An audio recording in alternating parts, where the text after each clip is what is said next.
Hello sir, good morning sir. Sir నేను ఈ attendance book తీసుకుంటాను. ఏంట్రా నువ్వు మొదటి రోజు ఎంత లేట్ గా వస్తున్నావు? సార్ అది బస్ దొరకడానికి లేట్ అయింది. సార్ మిమ్మల్ని సాయంత్రం వచ్చి కలుస్తాను. ఇప్పుడు బయలుదేరుతాను, ఓకేనా? వస్తాను సార్. సార్ నన్ను ఆశీర్వదించండి సార్. గవర్నమెంట్ కి ఆదాయం తెద్దామని చూస్తుంటే ఇలాంటి వాళ్ళ వల్ల అది కాదనిపిస్తుంది నాకు. నేనేమి చేయలేను కదా, స్ట్రిక్ట్ గా ఉంటేనే పని అవుతుంది అనుకుంటాను. ఇప్పుడే 5-6 నిమిషాలు లేట్ అయింది అంతే కదా. ఏమైనా చేస్తాడు కామ్రేడ్, మనం ఏం చెప్పగలం అంతే. అతని కోసం చూడొద్దు, అతను ఎప్పుడైనా రానివ్వండి, మనం వెళ్దాం. వెళ్ళండి. సరే వెళ్దాం. సార్ ఈ గోదావరి వెళ్ళే బస్సు ఎక్కడుంది సార్? ఆ బస్సు ఇప్పుడే బయలుదేరింది. వెళ్ళు త్వరగా వెళ్ళు, పరిగాయి.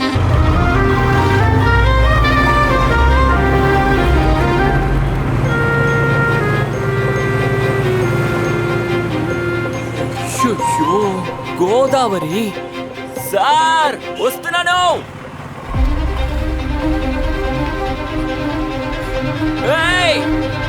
ఆపండి, నేను ఇంకా ఎక్కలేదు.